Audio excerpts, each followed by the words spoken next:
Hello guys, उम्मीद करता हूँ आप अपने घर में बहुत ही ज़्यादा खुश होंगे। और इसलिए मैं चाहता हूँ कि सबसे पहले आप वीडियो देखने से पहले आप एक कमेंट में अपनी एक स्माइली सेंड कर दीजिए। इससे हमें पता चलता है कि आप हमारी वीडियो को देखकर काफ़ी ज़्यादा खुश हो रहे हो और बहुत ही ज़्यादा बेनिफिट ले रहे हो। और आज आपके लिए एक बहुत ही बड़ा सरप्राइज़ है। और ये कल मैंने बैठे बैठे ही ये प्लान बनाया था कि मैं एक 8th क्लास को भी अपनी एक क्लास दूंगा। और हमने वो प्लान को देखते हुए हमने अपनी एक और क्लास स्टार्ट कर दी है, जो कि 8th क्लासेस के लिए होगी। और जो आज की क्लास है वो ऐसे नहीं कह सकते कि सिर्फ 8th क्लास के लिए, वो हर एक क्लास के लिए है, क्योंकि वो एक ऐसा टॉपिक स्टार्ट करने जा रहा हूँ। 8th क्लास का तो वो चैप्टर ही है, लेकिन वो और सारे कंपटीशन एग्ज़ाम जैसे कि ओलंपियाड हो गया, CTSC हो गया और JNV का एग्ज़ाम होता है, वो भी आपके लिए उसको क्रैक करने के लिए भी ये बहुत ही बेनिफिट होगा। कि आज के टॉपिक का नाम है मेंस्ट्रुएशन। ओके, और आपको इसके बारे में बता दूं, ये एक ऐसा टॉपिक है जो हमें हमेशा ही काम आता है। प्रैक्टिकल लाइफ में भी ये बहुत ही हमारे लिए बेनिफिशियल है, और हमारी जो एग्ज़ाम्स वगैरह होते हैं, कंपटीशन एग्ज़ाम्स वगैरह होते हैं, उनके लिए ये बहुत ही ज़्यादा बेनिफिशियल है। ओके गाइस, लेट्स हम स्टार्ट करते हैं। सबसे पहले मैं आपको इस चैप्टर की थोड़ी सी इंट्रोडक्शन करवा दूं कि ये क्या है और कैसे इनको, और आगे हम इसके लिए कुछ क्वेश्चन पहले हमने हमारे चैप्टर का नाम लिख ही दिया कि मेंस्ट्रुएशन है। और दूसरी बात ये है कि इस मेंस्ट्रुएशन चैप्टर में सबसे पहले जो कि हम 5th क्लास में होते हैं तभी ही हमें रीड करवा दिया जाता है कि जो स्क्वायर होता है वो ऐसा होता है, इसकी शेप होती है। ये आपको सभी को पता है, ये स्क्वायर है, इसको स्क्वायर कहते हैं। और इसका एरिया भी आपको पता होगा, बता देते हैं हम, आगे चलेंगे। ये सिर्फ बिल्कुल बेसिक है, जो कि आपको 5th क्लास से ही मालूम होता है। और इसका एरिया होता है ए की scale. A means you can say इसकी साइड होती है, जो इसकी साइड होती है वो सेम होती है। स्क्वायर ही उसको कहते हैं, जिसकी दोनों साइड सेम हो उसको हम स्क्वायर कह देते हैं।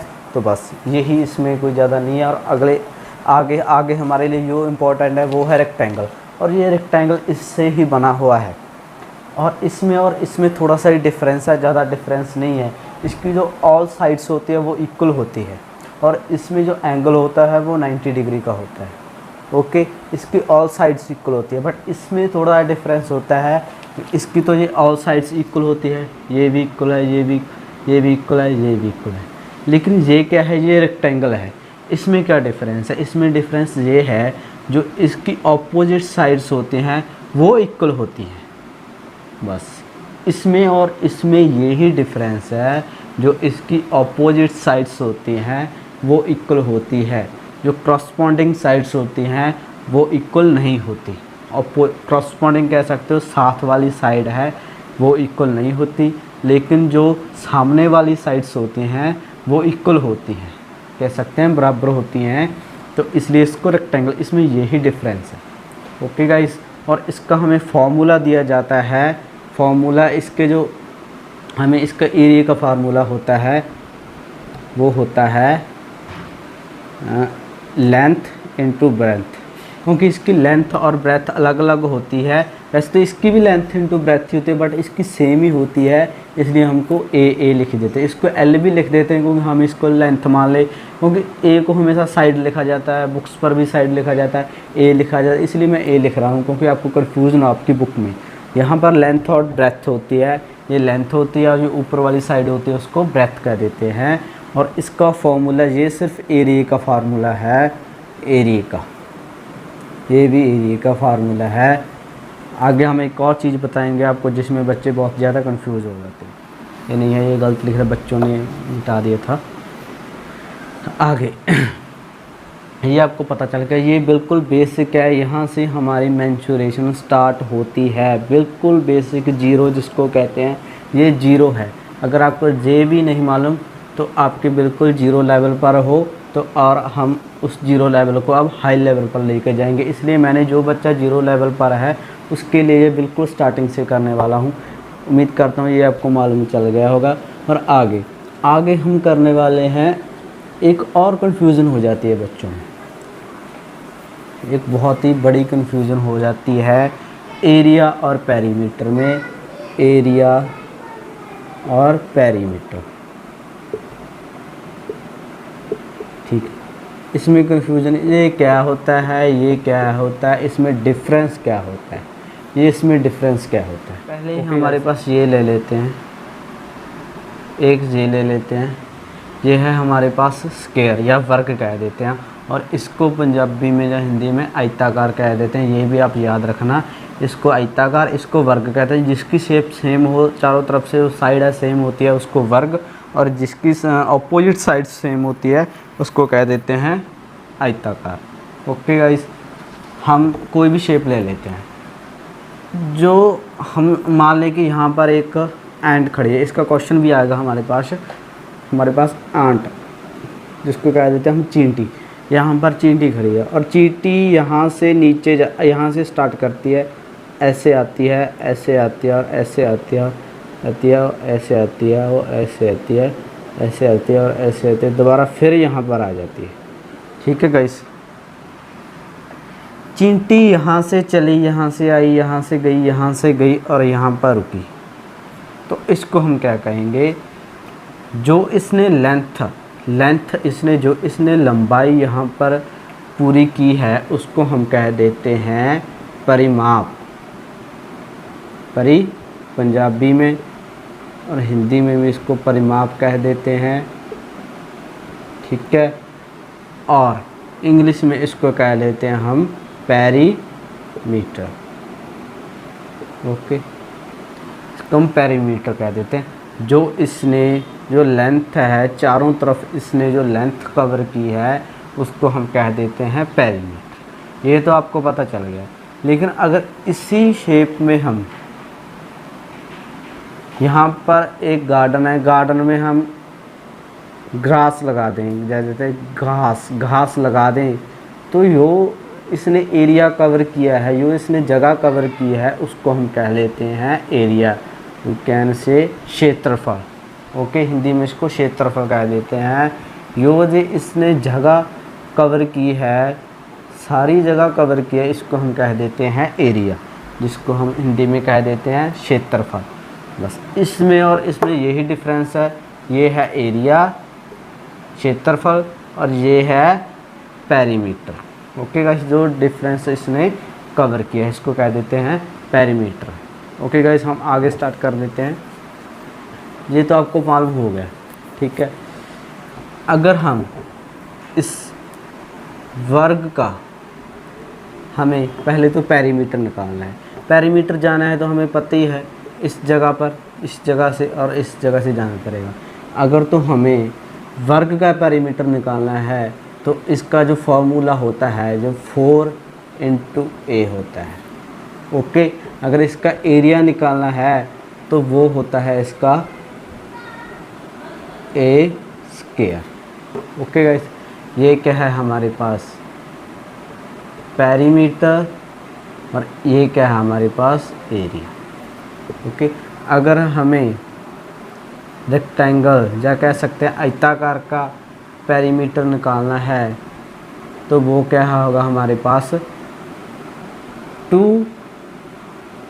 × लेंथ प्लस ब्रेथ, 2 गुणा लेंथ प्लस ब्रेथ, लंबाई प्लस चौड़ाई। ओके, ये है पेरीमीटर, शॉर्टकट में लिख रहा हूँ, और ये है एरिया। इस एरिया का फॉर्मूला क्या होगा, लेंथ × ब्रेथ, लंबाई गुणा चौड़ाई। ओके, ये किसका फॉर्मूला है, ये पेरीमीटर का है, ये एरिया का, इसका ये क्या है स्क्वायर, यू कैन से वर्ग, और ये क्या है पेरीमीटर आयताकार। ओके, आगे हम चलते हैं। आपको एरिया और पेरीमीटर में भी पता चल गया होगा डिफरेंस। आगे हम करने वाले हैं, जो आगे करने वाले हैं वो करने वाले हैं हम ये। कोई बता सकता है कि इसको हम क्या कहते हैं और इसको हम क्या कहते हैं?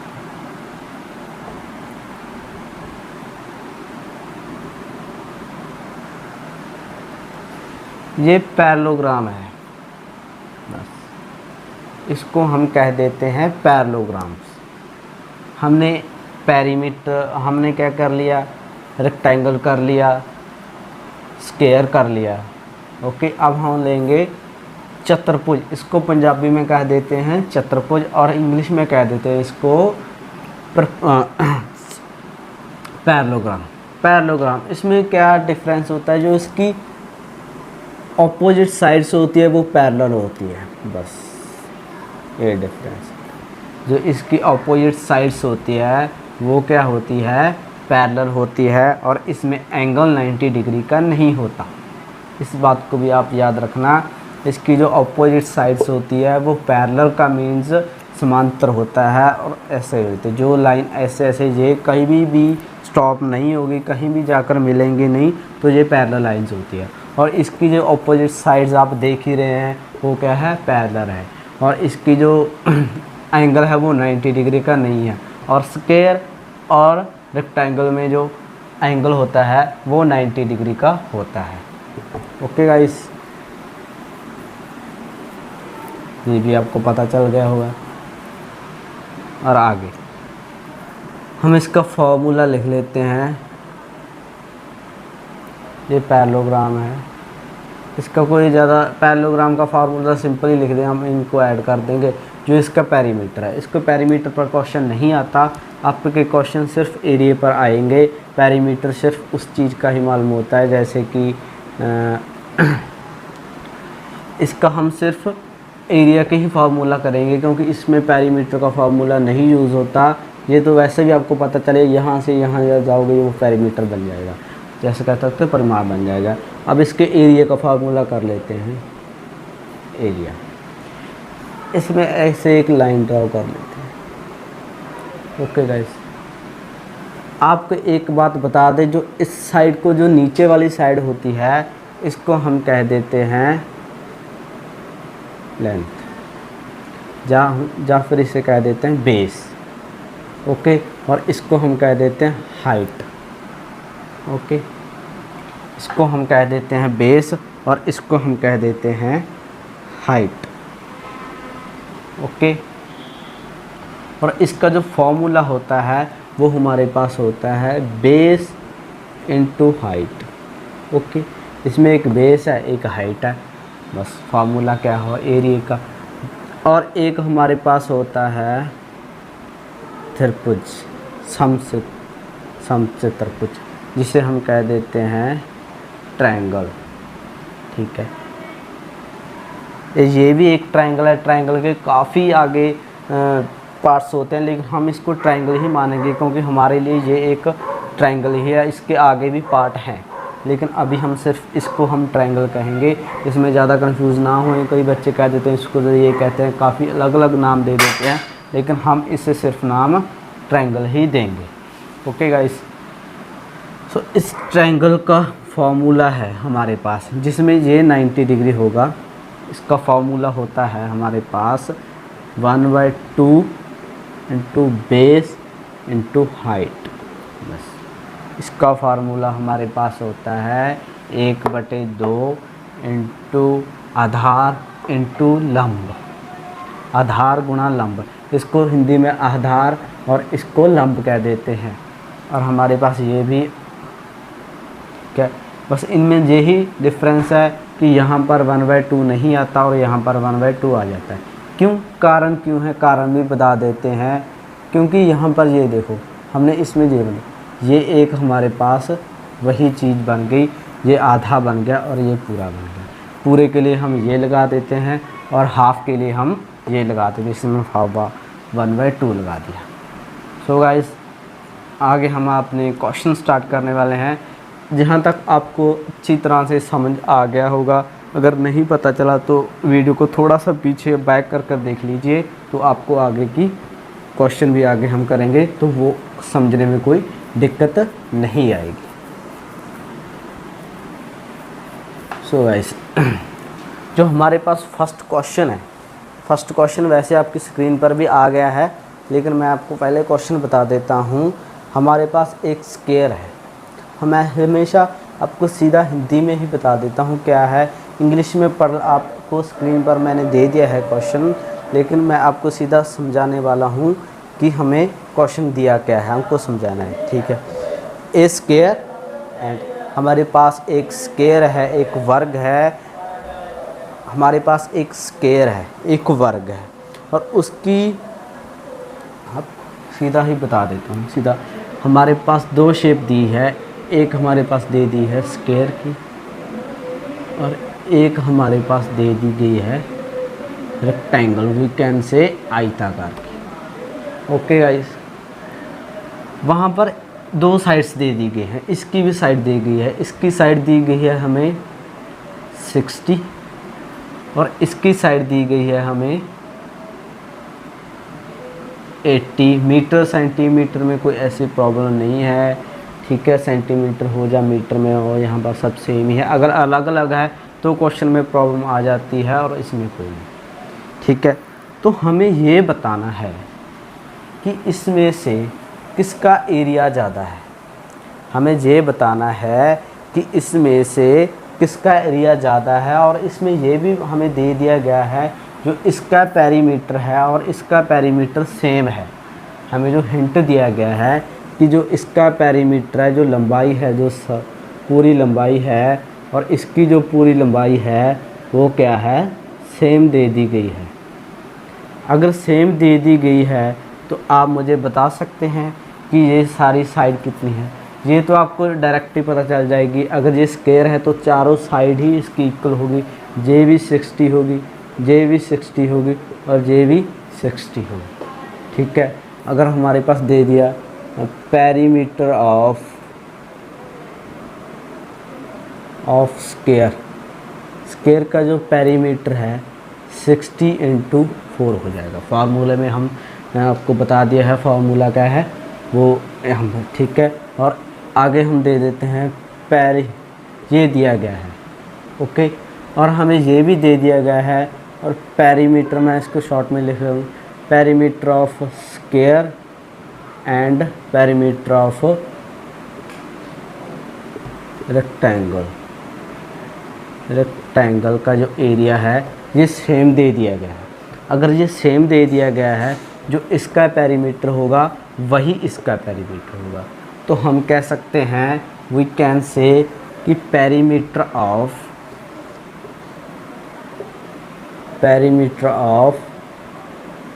रेक्टेंगल, रेक्टेंगल का जो पेरीमीटर होगा वो क्या होगा, इसका जब मल्टीप्लाई करेंगे 240 का पेरीमीटर आ जाएगा और इसका भी पेरीमीटर आ जाएगा 240। ओके गाइस, इसका पेरीमीटर ये है तो इसका भी पेरीमीटर यही आ जाएगा। अब हमें ये पता चल चुका है कि इसका पेरीमीटर भी क्या है, 240 है। ओके गाइस, जब हमें इसका पेरीमीटर पता चल चुका है तो हम इसकी साइड्स इक्वल करेंगे। जब हमें पता है कि ये साइड 80 है तो ये साइड भी क्या होगी, 80 होगी। ओके गाइस, हमें ये हमें दे दी गया, हम ये लिखेंगे। तब हमें अगली लाइन में लिखेंगे कि जो पेरीमीटर का फॉर्मूला क्या होता है, इसका फॉर्मूला क्या होता है, 2 × length plus breadth. Okay, length की वैल्यू क्या दी है हमें, लेंथ दे दी है हमें 80। ओके, जब हम लेंथ में फार्मूला पुट करेंगे, लेंथ दे दी है हमें 80, ब्रेथ हमें पता नहीं, ये इक्वल किसके दिया है, 240। ये हमने यहाँ से दिया है क्योंकि यही सेम ही है तो इसका भी हमने 240 लिख दिया। ये जहाँ पर जाकर डिवाइड हो जाएगा 2 आ जाएगा तो यहाँ पर आ जाएगा ये। जब इसको डिवाइड करेंगे 120 हो जाएगा और अब यहाँ पर हमारे पास आ जाएगा b + 80। ओके, और तब हम जो 80 है ये यहाँ कर माइनस हो जाएगा तो यहाँ पर माइनस हो गया, तो इसका जो हमारे पास आंसर आ चुका है वो आ गया हमारे पास 40। ओके गाइस, b की वैल्यू हमारे पास आ गई 40, तो b की वैल्यू हमारे पास आ गई 40। ओके गाइस, अब देखो हमारा ये पोर्शन हो चुका है। अब हम आगे करेंगे। आगे क्या करना है, जब हमें सब कुछ पता है, हमें सिर्फ एरिया पता करना है कि किसका एरिया ज़्यादा है। जब हम इसका एरिया निकालेंगे तो हम लिखेंगे एरिया ऑफ स्क्वायर क्या होता है 6 इंटू 60, क्योंकि इसका फॉर्मूला होता है ए की स्क्वायर, ए मतलब साइड इसकी, ए की स्क्वायर मतलब साइड इंटू साइड। ये कितनी आ जाएगी 360 100। और एरिया ऑफ रेक्टेंगल क्या होगा, रेक्टेंगल क्या होगा हमारे पास लेंथ इंटू ब्रेथ, और लेंथ की वैल्यू हमारे पास क्या है 80 प्लस 40, तो हमारे पास इसकी वैल्यू आ जाएगी 3200। एरिया ऑफ स्क्वायर 360 100, ठीक है 3200। तो आप बता दीजिए किसमें ज़्यादा क्या है, ये है क्या है हमारे पास लार्ज नंबर है, तो हम कह सकते हैं तो area of square is larger than the area of rectangle. Okay, तो रेक्टेंगल का एरिया कम है और स्क्वायर का एरिया हमारे पास ज़्यादा है। ओके ओके गाइस, और एक बात और भी बता दूं, अगर आपको ये क्वेश्चन वैसे भी आ जाता है कंपटीशन एग्ज़ाम में, सीधा ही पूछ लिया जाता है कि डायरेक्टली आप बता दीजिए, अगर वहाँ पर आपके पास पेरीमीटर सेम दिया गया है तो एरिया हमेशा स्क्वायर का ज़्यादा होता है, ये हमेशा याद रखें। ये स्क्वायर प्लॉट दे दिया गया है और इसमें हमें हाउस बनाना है, ये ऐसे हाउस बनाना है, ठीक है गाइस। तो हाउस बनाना है और इसके जो साइड की तरफ है वहाँ पर उसने क्या कहा है कि हमें गार्डन बनाना है। ओके, यहाँ पर हाउस बनाना है, यहाँ पर गार्डन बनाना है, और हमें कुछ मेज़रमेंट भी दे दी गई हैं। हाउस जो है वो रेक्टेंगल शेप में है, हाउस हमारा रेक्टेंगल शेप में है। ओके, जो हमारा प्लॉट है वो स्क्वायर शेप में है, और इसकी जो लेंथ दी गई है 25 और 25, और जो इसकी लेंथ दे दी गई है हमें, इसकी लेंथ दी गई है हमें 15 इस अंदर वाले हाउस की, और ये ब्रेथ दी है और लेंथ क्या दी है 20, लेंथ हमें दी गई है 20। ये आपकी बुक पर ड्रॉ किया गया है। ओके, हमें इसमें से क्या निकालना है, इसमें से हमें बताया गया है कि जो ये हमारे पास गार्डन बनेगा इसमें से जो ग्रास लगेगी उसमें से खर्चा बताना है कितना है। पहले तो हमें इसका एरिया निकालना पड़ेगा, जो हमारा जो गार्डन बनेगा उसका जो एरिया कितना होगा। एरिया निकालना, ये क्वेश्चन बहुत ज़्यादा आते हैं, इसको पहले ही आपको बता देता हूँ, आप सीधा सिंपल ही देख लीजिए। हम थोड़ा सा बड़ा निकाल देते हैं। ये हमारे पास एक प्लॉट है, ये हमारे पास इसमें हाउस बनाना है, ठीक है। डायरेक्ट देखिए, हाउस में से हमने एक प्लॉट में से हमने हाउस निकालना है। जब हम इस प्लॉट में से जो हाउस है, ये हाउस निकाल कर बाहर फेंक देंगे तो जो पास में रह जाएगा वो सिर्फ गार्डन रह जाएगा ना हमारे पास। बस यही वे से हम इस क्वेश्चन को करेंगे। ओके गाइस, यही वे से हम इस क्वेश्चन को करेंगे। तो हमारे पास जो हाउस है, पहले हम हाउस का एरिया निकालेंगे, उसके बाद हम अंदर वाले पोर्शन का पहले हम किसी का भी निकाल लो, पहले आप फुल जो एरिया है प्लॉट है उसका एरिया निकाल लो, उसके बाद आप हाउस का एरिया निकाल दो और फुल प्लॉट में से हाउस का एरिया माइनस कर दो, तो हमारे पास केवल गार्डन का एरिया रह जाएगा। ओके गाइस, पहले हम एरिया निकालेंगे, बाद में क्वेश्चन जो पूछा है हम उसको सॉल्व करेंगे। Area of plot, area of plot क्या होगा, प्लॉट का जो शेप है वो क्या है स्क्वायर है। इसकी जो मेज़रमेंट दी गई है वो सेम ही दी गई है, और इसका एरिया हमारे पास होगा ए स्क्वायर आपको पहले ही बता दिया गया है। तो हम इस पर लिख देंगे 25 × 25, क्योंकि साइड हम दोनों हमने 25 दी है। 25 का स्क्वायर और 25 इंटू 25 625 होता है। ओके गाइस, आगे हम ले लेते हैं एरिया ऑफ हाउस। जो हाउस है उसका जो एरिया है, पहले हाउस की जो शेप है वो देखें। हाउस की शेप क्या है? रेक्टेंगल। और इस रेक्टेंगल की लेंथ और ब्रेथ क्या है? इसकी लेंथ की, इसका एरिया पहले तो फार्मूला लिख दो, लेंथ इनटू ब्रेथ। इसकी में हम पुट करेंगे इस फार्मूले में। लेंथ की वैल्यू है 20, ब्रेथ की वैल्यू है 15 और हमारे पास आंसर आ जाएगा 300। ठीक है गाइस, मल्टीप्लिकेशन 15 2 जा 30, एक जीरो लगा दी तो 300 हमारे पास क्या आ गया? इसका एरिया आ गया। और उसके बाद क्या किया हमने? अब हमें ये पता, हमें निकालना है सिर्फ गार्डन का एरिया। अब हम लिख देते हैं area of garden. Area of garden क्या होगा? एरिया ऑफ गार्डन क्या होगा? इस ऐसे कि मैं ना शेप का इस तरह ड्राइव करूँगा एरिया को मैं इस तरह ड्राइव किया करूँगा। एरिया ऑफ, हमने दे दिया यहाँ पर प्लॉट, ठीक है, माइनस मैं ऐसे ही शेप करूँगा एरिया ऑफ, और एरिया ऑफ हमारे पास आ जाएगा हाउस। तो हमारे पास निकल कर आ जाएगा एरिया ऑफ गार्डन, जो इसका जो 620 और यहाँ पर आ जाएगा 300।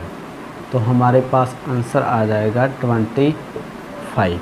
तो एरिया ऑफ गार्डन क्या आ गया हमारे पास? 25 आ गया। मीटर स्क्वायर है तो मीटर स्क्वायर लगा दो। हमेशा एक बात याद रखना, अगर हम एरिया निकाल रहे हैं तो उसमें हम मीटर, अगर मीटर में दिया है तो मीटर स्क्वायर ही लगाना बहुत ज़रूरी होता है। तो हम इसमें स्क्वायर ज़रूर लगाएंगे। मैं कभी भूल जाता हूँ, आप भी भूलोगे, इसलिए आपको कह रहा हूँ कि आप ध्यान रखा कीजिए। ठीक है, अगर मैं नहीं लगा रहा तो आप ज़रूर लगाइएगा। ठीक है गाइस, तो हमारे पास जो एरिया ऑफ गार्डन आ गया 25 आ गया। आगे हमें क्वेश्चन में कहा क्या गया है? आगे हमें क्वेश्चन में क्या कहा गया है?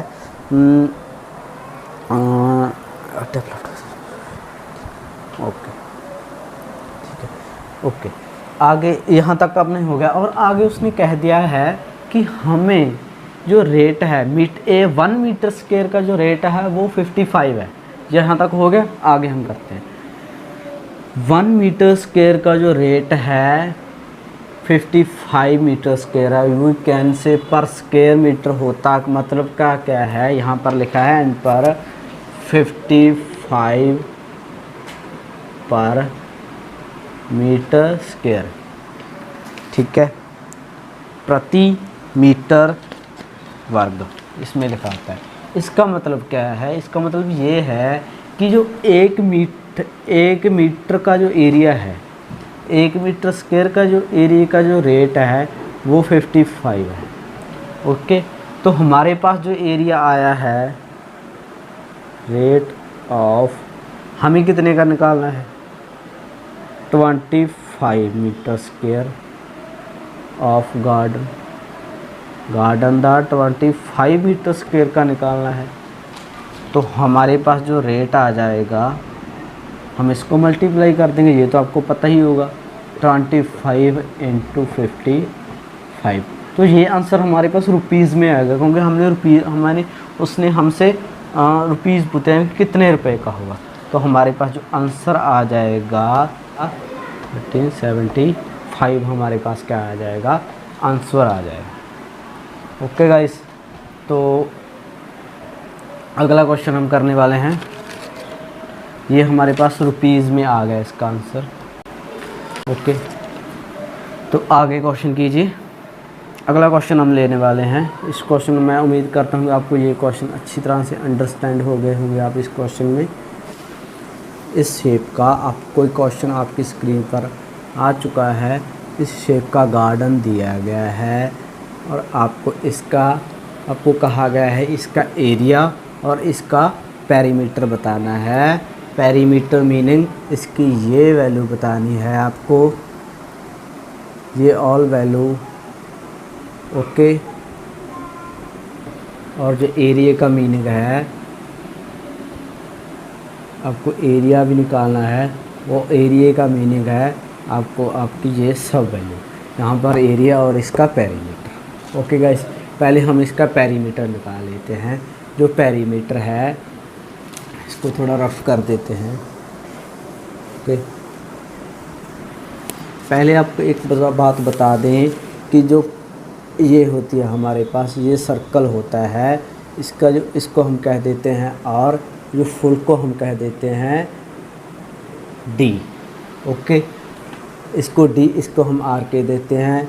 इसका जो सर्कल का जो सर्कमस्टेंस होती है, या कह सकते हैं ये सर्कमस्टेंस, या इसका घेरा कह देते हैं हिंदी में। इसका जो सर्कमस्टेंस का फार्मूला होता है, सर्कमस्टेंस का जो फार्मूला होता है वो होता है 2 पाई आर, और इसके जो एरिया का फार्मूला होता है वो होता है पाई आर स्क्वायर। इसके एरिया का फार्मूला भी कैसे, क्षेत्रफल का फार्मूला क्या होता है पाई आर, और इसके जो सर्कमस्टेंस का फार्मूला होता है वो क्या होता है 2 पाई आर। इसको आप, अगर हमारे पास हाफ दिया गया है तो और एक ये दिया गया है तो हमें इसको कट करना पड़ता है और इसको हम ऐड कर देंगे तो ये सिर्फ एक सर्कल ही बन जाएगा। जैसे कि यहाँ पर है, यहाँ पर और यहाँ पर जब हम इसको ऐड कर देंगे, दोनों को निकाल कर यहाँ पर सकते हैं ऐड कर देंगे तो ये एक हमारे पास सर्कल बन जाएगा। तो इस तरह हम इसका एरिया निकाल देंगे। ओके गाइस, तो ये आपको बताना था इस क्वेश्चन को करने से पहले। सो आगे हम करते हैं। सो गाइस, पहले हम इसका निकालेंगे पेरीमीटर। पेरीमीटर आपको कुछ मेजरमेंट दी गई हैं, जो इस मेजरमेंट की वैल्यू है वो दी है 20। ये फुल मेजरमेंट दी है यहाँ से लेकर यहाँ तक। इसमें ये भी कर्व्ड एरिया भी अंडर है, और इसकी जो वैल्यू दी है हमारे पास 7 दी गई है। आपकी बुक पर भी लिखी गई है, यहाँ पर बुक नहीं है तो मैंने यहाँ पर नोट करवा दी। इसकी वैल्यू हमारे पास दी गई है 7। ओके, 7 दी गई है, तो इसके हाफ की वैल्यू क्या दी होगी 3.5। यहाँ पर हम लिख सकते हैं 7/2। ओके, 3.5 या 7/2। तो हमारे पास जो आर की वैल्यू है 7/2 आ चुकी है। आपको ये पता है, जो यहाँ पर इसको हम यहाँ पर निकालेंगे 20 है 20। आपको ये भी बता दे, अगर सर्कल में ऐसे बन रहा है, अगर ये बन रहा है तो यहाँ पर उसकी लेंथ भी इसकी लेंथ बिल्कुल सेम होती है। वो कहने से अगर हम यहाँ पर ऐसे थोड़े से डॉटर बना दें सर्कल, तो इसकी वैल्यू भी हमारे पास 3.5 भी हो गया, और इसकी वैल्यू भी 3.5 और इसकी वैल्यू भी 3.5। वी कैन से अगर यहाँ पर भी सर्कल बनाए तो इधर जो वैल्यू रहेगी वो क्या रहेगी 3.5, और यहाँ पर रहेगी, और यहाँ पर भी 3.5। यहाँ इस 20 में से ये फुल क्या है 20 में से ये 3.5 निकाल दो, ये 3.5 निकाल दो, तो हमारे पास 7 बन जाएगा। 20 में से 7 निकालेंगे तो इसकी वैल्यू हमारे पास 13 आ जाएगी। वो कैसे 13 आ जाएगी, तो हमारे पास इसकी वैल्यू क्या है 13। तो हमें पता चल चुका है ये 13 है, ये भी 13 है। अब हमें सिर्फ इसका एरिया निकालना है, और एरिया सॉरी कह सकते हैं, इसकी जो लेंथ निकालनी है तो हम इसकी पेरीमीटर निकाल लेंगे। इसकी लेंथ निकालने का फार्मूला मैंने आपको पहले ही बता दिया है, 2 पाई आर होता है। जो मैंने आपको पहले बताया था कि ये 2 पाई आर होता है सर्कल की सर्कमस्टेंस निकालने का फार्मूला 2 पाई आर होता है। अगर हम इस शेप को और इस शेप को ऐड करेंगे, इस शेप को और इस शेप को ऐड करेंगे तो ये एक सर्कल बन जाएगा। तो इसका फार्मूला 2 × पाई, पाई की वैल्यू 2/7 लिखी जाती है, और हमेशा पाई की वैल्यू 2/7। ओके, 22/7 या 3.14 भी कहीं पर लिखी जाती है, तो आप इस पर ज़्यादा ध्यान न दें, हमें इसी की ज़रूरत है। और हमारे पास आर की वैल्यू हमने 3.5 को 7/2 लिखा है। इस बात को ध्यान रखिएगा कि मैंने आपको गलत नहीं करवाया है। तो यहाँ पर इसको और इसको काटोगे और इसको काटोगे, हमारे पास जो सर्कमस्टेंस है वो आ जाएगी 22। जो इन दोनों का एरिया क्या आ गया हमारे पास 22 आ गया। तो हम कह सकते हैं कि सर्कमस्टेंस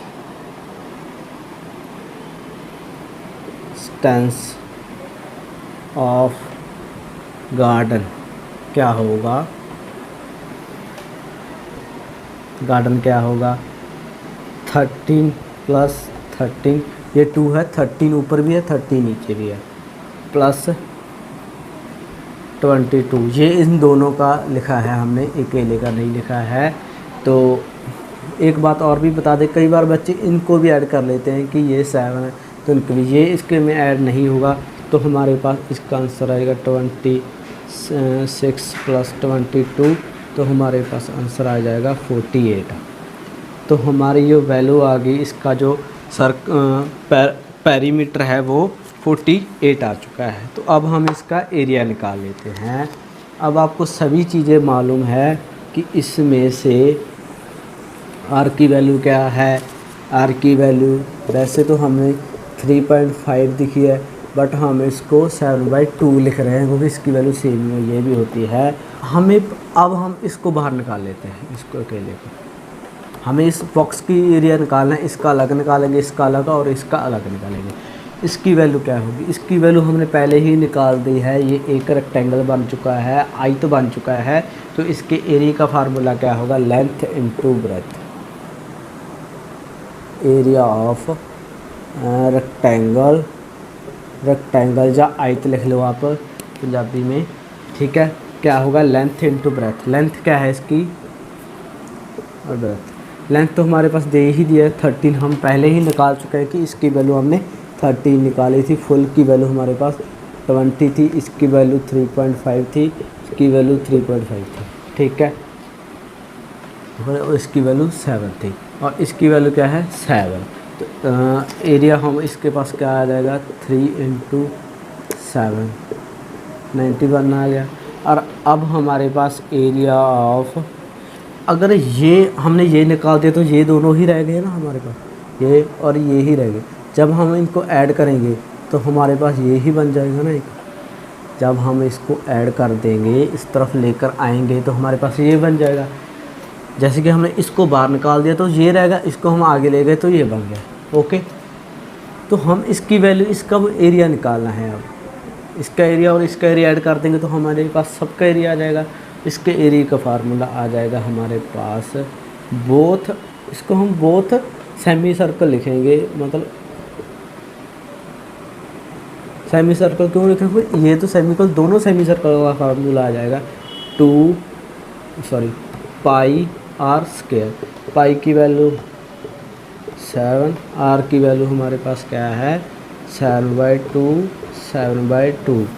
इस 7 से इस 7, 2 से 11, तो हमारे पास आ जाएगा 77/2। 77/2 हमारे पास आ जाएगा 38.5। हमारे पास इसकी वैल्यू आ जाएगी 38.5। ओके गाइस, ये हमारे पास 38.5 आ चुका है। और ये किसकी वैल्यू आ गई हमारे पास, एरिया ऑफ सेमी सर्कल की। इसकी वैल्यू आई है हमारे पास 38.5 मीटर की। जहाँ मीटर की स्क्वायर लिख देते हैं, यहाँ पर भी हम मीटर की स्क्वायर लिखेंगे। तो ये आ गया हमारे पास। अब हम इन दोनों एरिया को ऐड कर देंगे तो हमारे पास इन दोनों का एरिया आ जाएगा, मीनिंग सारे गार्डन का एरिया आ जाएगा। हमारे पास जो रेक्टेंगल का एरिया है वो 91 है और जो सेमी सर्कल्स का एरिया है 38.5 है। तो एरिया ऑफ गार्डन लिखेंगे हम, गार्डन लिखेंगे 91 + 38.5, तो हमारे पास आ जाएगा 5912। हमारे पास आंसर आ जाएगा मीटर स्क्वायर। ओके, तो ये भी हमारा क्वेश्चन हो चुका है। आई होप आपको ये क्वेश्चन भी समझ आ गया होगा। आगे करते हैं। बहुत ही इंटरेस्टिंग क्वेश्चन है। एक आंट है, तो हमें इसका वो ये चीज़ निकालनी है कि जब वो यहाँ से ऐसे जाएगी आंट, ऐसे तक यहाँ पे भी जाएगी, यहाँ से यहाँ जाएगी, यहाँ से यहाँ जाएगी, यहाँ जाएगी और यहाँ से यहाँ जाकर ऐसे जाकर ऐसे, कहाँ पर वो लेंथ ज़्यादा कवर करेगी। ओके गाइस, और यहाँ से यहाँ कर, यहाँ कर। हमें ये बताना है कि इसमें से कहाँ से वो लेंथ ज़्यादा कवर करेगी। ओके, और लेंथ कवर करने के लिए हमें बस क्या फार्मूला होता है, अब हमें शेप पर डिपेंड करना है कि कौन सी शेप है, और ये तो सेमी सर्कल का फार्मूला है, तो हम इसको निकालेंगे। सेमी सर्कल का फार्मूला हमें सिर्फ ये आता है, ये हमें सिर्फ ये पता है, इसका फार्मूला पता है, ना कि इसका फार्मूला पता है। ठीक है गाइस, तो हमारे पास इसकी वैल्यू 2 हमें सिर्फ इसका फार्मूला पता है। जब हम इसका फार्मूला कई तरीक़ों से निकाल सकते हैं इस क्वेश्चन को। फुल सर्कल का फार्मूला क्या होता है, फुल का पाई 2 r, तो हाफ का क्या हुआ, पाई r हो गया ना, सिर्फ इसका आ जाएगा हमारे पास। लेकिन हमें किसका निकालना है, एक किसका निकालना है, इस लेंथ का भी निकालना है, तो सीधा ही हम 2.8 डाल दें। ओके गाइस, तो हम सोच रहे हैं कि हमने यहाँ पर पाई लिख दिया, आर की वैल्यू तो दी ही नहीं, आर की वैल्यू तो आपको दी ही नहीं, आर की वैल्यू दी है, लेकिन आपको फाइंड आउट करने है कि यहाँ पर एक ये है 2.8, तो इसकी वैल्यू क्या है, 1.4 है आर की वैल्यू। तो आर की वैल्यू हमारे पास आ गई 1.4 प्लस की वैल्यू 7 पुट कर देंगे 2.8। जब इसको सॉल्व करेंगे तो हमारे पास इसका आंसर आ जाएगा। ठीक है, तो हम इसलिए क्वेश्चन को इसके ऊपर ही सॉल्व करेंगे, तो इसका आंसर आ जाएगा 7/1.4 प्लस 2.8। ओके, तो ऊपर सॉल्व कर देंगे इसके हम। ओके, पहले तो हम इसका फार्मूला लिख लेंगे, पहले इसको फार्मूला लिख देते हैं, पाई आर प्लस डी, ये फार्मूला होगा इसका, क्योंकि इसकी वैल्यू डी ही होती है। 22 आर की वैल्यू हमारे पास 1.4 होगी, क्योंकि ये वैल्यू हमारे पास डी है, और डी का हाफ क्या होता है, आर होती है, तो 1.4 आएगी, और वहाँ पर 2.8 आए। यहाँ पर हम सॉल्व करेंगे तो यहाँ पर हमारे पास आ जाएगी 22 इंटू 0.7 प्लस 2.8। हमेशा पहले मल्टीप्लिकेशन को ही सॉल्व कीजिएगा। ये मल्टीप्लिकेशन मैंने कैसे की, डिवाइड कैसे किया है, हमने इसको डिवाइड कर दिया तो हमारे पास 0.7 आ चुका है। डिवाइड करने का वे हम ऐसे भी लिख सकते हैं, बस अब लोड ही नहीं, हम इसको ऐसे ही लिखेंगे, तो ऐसे लिख दिया हम। ओके गाइस, तो आगे हम क्या करेंगे, पहले हमेशा मल्टीप्लिकेशन को सॉल्व किया जाता है, तो इसका आंसर हमारे पास आ जाएगा 154.1 पीछे है, और यहाँ पर भी एक पीछे से को पॉइंट लगा देंगे तो 2.8, और हमारे पास इसका आंसर आ जाएगा 12। ये कैलकुलेशन आपको करनी है 781, यहाँ पर हमारे पास आ जाएगा 18.2। ये किसकी लेंथ है जो यहाँ पर कवर करेगी 8.2, ये यहाँ पर कवर करेगी, मीटर जो सेंटीमीटर दिया है, कुछ भी दिया गया है वो जो इतनी दे देगी, ये यहाँ के लिए है। अब हमारे लिए ये है, ये निकालना है। आपको ये तो वैल्यू पता ही है कि यहाँ पर की वैल्यू 2.8 है, यहाँ पर भी 2.8 होगी। ओके, और यहाँ पर वैल्यू दी गई है हमें 1.5 दी गई है। कौन सी वैल्यू दी है, 1.5, ये वैल्यू दी है 1.5। अब आपको पता है ये 2.8 होगी, सीधा ही हम ऐड कर लेते हैं। पहले तो क्या होगा हमारे पास, इसकी वैल्यू हम निकाल दी है, तो अब हम इसका आंसर वाले हैं। ओके, तो इसके हमारे पास सीधा ही निकालें 2.8 1.5 प्लस 1.5। अब सिर्फ हमें इस कर्व की वैल्यू निकालनी है, ये भी निकाली, ये भी निकाली, ये भी निकाली, ये 2 है इसलिए हम 2 बार लिख लिया इसको। इसकी वैल्यू निकालनी है, इसकी वैल्यू हमारे पास होगी पाई आर। ओके, 2.8 प्लस 1.5 प्लस 1.5, तो हमारे पास यहाँ पर आ जाएगी 22/7 इंटू आर की वैल्यू हमारे पास 1.4 है, तो 2.8 प्लस इसको जब हम ऐड करेंगे 3 आ जाएगा, और 7/2 को हम जब ऐड करेंगे 0.7 आ जाएगा, तो यहाँ पर हमारे पास 154 ही आ जाएगा। इसके साथ यहाँ पर सेम ही यहाँ पर बन जाएगा, तो यहाँ पर जब ऐड करेंगे 28 प्लस इसका वैल्यू तो हमने 18.2 ही लिख दी थी, और 3 ऐड देंगे कि 21.2 आ जाएगी। तो इसका आंसर आ जाएगा हमारे पास 21.2 आ गए सेंटीमीटर। तो यहाँ पर अब देखो कि हमें इस कवर की वैल्यू तो हमने दोबारा निकालने की ज़रूरत नहीं है, क्योंकि हमने इसकी वैल्यू तो निकाल ही ली है। इसकी वैल्यू हमारे पास वही 15.4 निकल जाती है यहाँ पर। इसकी वैल्यू हमारे पास आ जाएगी। सिमिलरली हम लिख लेते हैं कि इसमें जो एरिया की वैल्यू क्या होगी, 2 सेंटीमीटर प्लस 2 सेंटीमीटर प्लस 1 ये वैल्यू होगी। क्यों? क्योंकि हमने इसकी वैल्यू बार बार निकाल रहे हैं कि यही है 4 + 4 हमारे पास आ जाएगी 19/4। तो आप बता दीजिए अब 19.5। तो आप इसमें से बता दीजिए कौन सी लेंथ ज़्यादा है। तो आप बता ही सकते हैं कि इसमें से 21.2 लेंथ ज़्यादा है। तो इसमें जो आंट है, जो चींटी है, वो ज़्यादा वहाँ पर area we can say length cover करेगी। ओके गाइस, उम्मीद करता हूँ कि ये लेक्चर आपको बहुत ही अच्छी तरह से समझ आ गया होगा। अगर आपको पहली क्लास है तो आप इस लेक्चर को थोड़ा सा और ध्यान से देखिए, तो आप इस लेक्चर में बहुत ही ज़्यादा अच्छी बातें पता चलेगी। पहली बार किसी भी बच्चे को पता नहीं चलता, जो कि मैंने पहले ही आपको बता दिया गया था। इस वीडियो को शेयर और कमेंट कीजिए, और हमेशा अच्छी तरह से स्टडी कीजिए। हम आपके लिए आगे भी बहुत अच्छी वीडियो बनाने वाले हैं। So guys, thanks, bye.